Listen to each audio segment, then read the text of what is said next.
زینا بے شک وہ لوگ یکفرون باللہ جو انکار کرتے ہیں اللہ کا ورسلہ اور اس کے رسولوں کا، کفر کرتے ہیں اللہ کے ساتھ اور بولیے اس کے رسولوں کے ساتھ، ویریدون اور یہ چاہتے ہیں کہ ان یفرقوا بین اللہ ورسلہ کہ اللہ اور اس کے رسولوں کے درمیان فرق پیدا کریں، اللہ اور اس کے رسولوں کے درمیان فرق پیدا کریں۔ اب آپ مجھے بتائیں کہ جب ایک شخص معاذ اللہ استغفر اللہ کہتے ہوئے دل کامتا ہے کہ وہ نبی کو کہے کہ میں تجھے نہیں مانتا اللہ کو مانتا ہوں، تو کیا اللہ کو مان رہا ہے؟ نہیں۔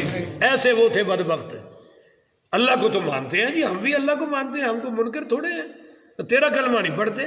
تو اللہ نے کہا میرے اور نبیوں کے درمیان فرق نہ پیدا کرو، ذات تو میری ہے، میں وحدہ لا شریک ہوں، انبیاء میری مخلوق ہیں، پر ان کا حکم میرا حکم ایک ہے، ان کی اطاعت میری اطاعت ایک ہے۔ بابا فرید رحمۃ اللہ علیہ نے کی فرمایا، او ہیک کے اے ہیک کے، کوئی سمجھ آئی؟ او بھی ایک کے اے نبی ہے جو ایک ہے، تو او وحدہ لا شریک ایک ہے، او ہیک کے اے ہیک کے میں کو ہر دم ڈوہاں دی سیک کے، سیک کہتے ہیں چاہت کو، کھچ کو، پیاس کو، او ہیک کے اے ہیک کے میں کو ہر دم ڈوہاں دی سیک کے جیڑا ہیک کو ڈو کر جانے او کافر تے مشرک کے۔ بات سمجھ آئی ہے؟ لہذا ذات میں تو جدا جدا ہے پر حکم میں، محبت میں، چاہت میں ایک ہے۔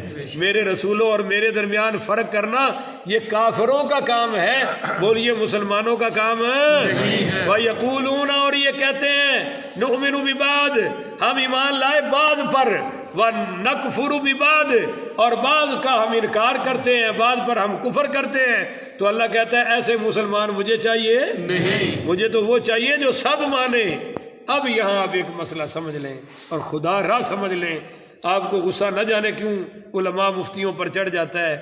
مومن بننے کے لیے تو سب کچھ ماننا ضروری ہے، بے شک۔ آمنت باللہ وملائکتہ وکتبہ ورسلہ والیوم الآخر والقدر خیرہ وشرہ من اللہ تعالی والبعث بعد الموت، سب کچھ ماننا پڑے گا۔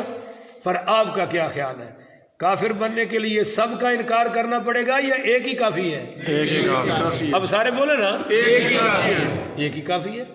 جیسے غسل کے لیے سارا جسم دھونا پڑے گا، ٹھیک ہے جی، ایک بال بھی آپ خشک رکھ سکتے نہیں، عورتوں کو چاہیے کوکا پہنا ہے تو ہلا کے اندر پانی پہنچائیں، کانٹے پہنے ہیں تو ہلا کے سوراخوں میں پانی نہیں چھوڑ سکتے آپ۔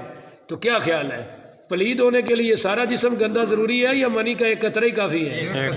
بولیے نا، ایک قطرے نے آپ کو ناپاک کر دیا ہمیں، پر پاکی کے لیے پانی کا ایک قطرہ کافی نہیں ہے، وہ سارا جسم دھونا پڑے گا۔ خدا را سمجھیں، مسلمان کے لیے تو سب کچھ ماننا پڑے گا، پر کافر ہونے کے لیے سب کا انکار ضروری نہیں، ایک چیز کا بھی انکار کافر بنا دیتا ہے، بولیے کافر بنا دیتا ہے۔ اور ہم مولوی کسی کو کافر بناتے نہیں، بنتا وہ خود ہے، ہم بتاتے ہیں، ہم بتاتے ہیں۔ پہلی دفعہ بڑا عرصہ ہو گیا کہ میں کسی کو خون دینے گیا، تو انہوں نے مجھے ٹیسٹ کر کے ابھی بالکل 13-14 سال پہلے، تو کوئی عمر ہی نہیں تھی، تو میں نے جب خون دینا چاہا تو انہوں نے ٹیسٹ کر کے کہا جی آپ کو شوگر ہے، آپ خون دے سکتے نہیں۔ تو پہلی بار چونکہ سنا تھا تو بڑا دکھ لگا، اور بار بار میں نے کہا تیری لیبارٹری خراب ہوگی، مجھے تو کوئی مسئلہ ہی نہیں ہے، ہٹا کٹا ہوں، شوگر۔ اس نے کہا کمر درد پنڈلی، میں نے کہا کچھ بھی نہیں، چھلانگے مارتا ہوں یار، ایسی کیسی باتیں کر رہے ہو؟ تو انہوں نے کہا جی نہیں شوگر تو آپ کو ہے۔ پھر میں نے کہیں اور جا کے ٹیسٹ کرایا تو پھر بھی شوگر ہے۔ اب آپ ایمانداری سے اللہ کے گھر میں بیٹھے ہیں، بتائیے یہ ڈاکٹروں نے مجھے شوگر لگایا ہے یا بتایا ہے؟ لگا خود ہے، ڈاکٹر نے بتایا۔ کافر کوئی خود بنتا ہے، مولوی کافر بناتا نہیں، بتاتا ہے۔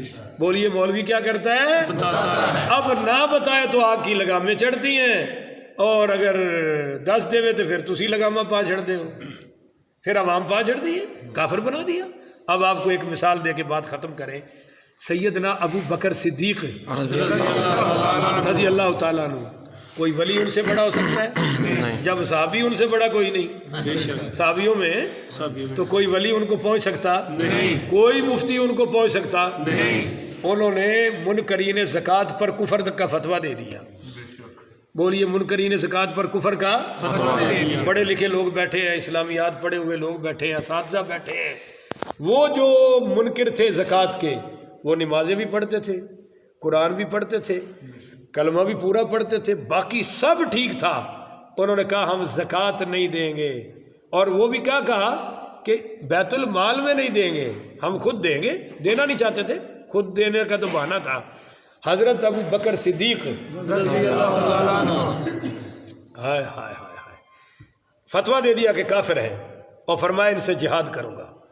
صحابہ میں کھلبلی مچ گئی کہ ادھر لشکر اسامہ بھی بھیج دیا ہے، اور بھی بڑے بڑے فتنے سر اٹھا رہے ہیں، ادھر جناب مسیلمہ کذاب کا فتنہ کھڑا ہو گیا، اور ادھر یہ اندر مدینے کے منکرین زکوٰۃ سے بھی لڑیں گے، اب کون جائے سمجھانے؟ حالانکہ بڑی نرم ہستی ہیں حضرت ابو بکر ہے، اور ہم امتی بھی امتی ابی بکر، میری امت میں سب سے رحم والا ابو بکر ہے، سبحان اللہ۔ تو لوگوں نے تیار کیا بھی عمر ابو بکر کے سامنے کو کھڑا ہو سکتا ہے تو عمر ہی ہے، ابو بکر کے بعد عمر ہی ہے، تو حضرت عمر آئے بیٹھے، ہاں بھائی عمر کیسے آئے ہو؟ کہا جی خلیفہ رسول گزارش لے کے آیا ہوں کہ آپ منکرین زکوٰۃ سے جنگ نہ کریں، کہ حالات پہلے بہت خراب ہیں، ہم بڑے کمزور ہو جائیں گے، آپ کی مہربانی، وہ نماز پڑھتے ہیں، کلمہ پڑھتے ہیں، آپ ان سے جنگ نہ کریں، ہم ان سے زکوٰۃ لے لیں گے، آپ جنگ نہ کریں، اور ان کے خلاف کفر کا فتویٰ نہ دیں۔ کفر سے ہی جنگ ہونی تھی، کافروں سے، مسلمانوں سے تو ہونی نہیں تھی۔ تو حضرت ابو بکر صدیق کھڑے ہو گئے، یہ دیکھو حضرت عمر کی داڑھی سے پکڑی اور جھٹکا دیا، کھینچا زور سے، فرمایا عمر تیری ماں تجھے گم پائے، زمانہ جاہلیت میں تو بڑا بہادر تھا، اور آج مجھے بزدلی کا سبق دینے آ گیا ہے۔ اور پھر کھڑے ہو کے فرمایا سنو ابو بکر، سنو عمر، مدینے کے پرندے میرے ٹکڑے ٹکڑے ہو جائیں اور وہ کھا جائیں مجھے نوچ کے، میں سہ جاؤں گا، پر میرے جیتے ہوئے محمد کے دین میں کوئی ہیرا پھیری کرے ابو بکر صدیق برداشت نہیں کر سکتا۔ تو کہتا ہے مدینے کی ریاست لٹ جائے گی، جو لٹتا ہے لٹ جائے۔ اور پھر آگے فرمایا عمر سن، حضور صلی اللہ علیہ وسلم کے دور میں زکوٰۃ کے ساتھ بکری آتی تھی اور بکری کے ساتھ رسی آتی تھی، آج کو رسی روکے گا تو میں ابو بکر رسی کے لیے بھی جہاد کروں گا، کیونکہ میں محمد کے دین میں تبدیلی برداشت نہیں کر سکتا۔ یہ ہے دین پھیلانے کا طریقہ۔ تو اللہ تعالیٰ یہ چاہتے ہیں کہ بعض پر ایمان لائیں اور بعض پر کفر کریں، تو ایسے مسلمانوں کی اللہ کو ضرورت ہے نہیں، جو ایک کا بھی انکار کرے کافر ہو جائے گا۔ اب شیعہ حضرات زکوٰۃ نہیں دیتے، وہ کہتے ہیں کہ ہم زکوٰۃ تب دیں گے جب امام مہدی آئیں گے، نہ امام صاحب نہ دے آنا ہے نہ ہونا زکوٰۃ ہے، پر جب لینے کی باری آتی ہے تو آ جاتے ہیں لائنوں میں لگ کے اور لے لیتے ہیں، مگر دیتے وقت انہوں نے اسلام آباد بلا کیا ضیاء الحق کے دور میں، اور کہا جی ہمارے مذہب میں زکوٰۃ ہے نہیں۔ اب پھر آپ خود ہی سوچ لیں کہ کیا یہ مسلمانوں والا مذہب ہے؟ تو فرمایا وَنُؤْمِنُ بِبَعْضٍ وَنَكْفُرُ بِبَعْضٍ، یہ بعض پر ایمان لاتے ہیں اور بعض کا وَيُرِيدُونَ، اور یہ چاہتے ہیں کہ اَيَتَّخِذُوا بَيْنَ ذَلِكَ سَبِيلًا، کہ کفر اور ایمان کے درمیان کا کوئی راستہ نکالے، کفر اور ایمان کے وہ بھی راضی رہے اور یہ بھی راضی رہے۔ وہ پیچھے بیان ہوا ہے نا، نہ ادھر کے رہے نہ ادھر کے رہے۔ کل کے درس میں میرا خیال ہے یہ بیان ہوا تھا نا جناب علی، یہ آپ کو پھر سنا دوں کہ وہ کیا کہتے ہیں کہ لا الہ ہاؤلائی، نہ ہم ادھر کے رہیں، ولا الہ ہاؤلائی، اور نہ ہم ادھر کے رہیں، وچ کوئی کڈو رستہ، وہ بھی راضی تھے یہ بھی راضی۔ یہ کام تے نبیاں کولوں نہیں ہویا بھی وہ بھی راضی تھے یہ بھی راضی۔ البتہ تواڈے کول کوئی اللہ دین دا چراغ ہے کہ تسی سارے راضی کرنا چاہتے ہو، اور اج کل دے حکومتی مولویاں نو یہ وے عیسائی یہودی بلیورز نان بلیورز وہ کہندے نے سب جنتی نے، تو ایسا ہو سکتا نہیں۔ تو اللہ تعالیٰ فرما رہا ہے یہ جو درمیان کی تیسری راہ نکالنا چاہتے ہیں نا، اولئک هم الکافرون حقا، یہ پکے کافر ہیں، بے شک بولیے یہ پکے کافر ہیں۔ وَأَعْتَدْنَا لِلْكَافِرِينَ عَذَابًا مُهِينًا، ان کے لیے، ان کافروں کے لیے اللہ نے دردناک رسوا کرنے والا عذاب تیار کر رکھا ہے۔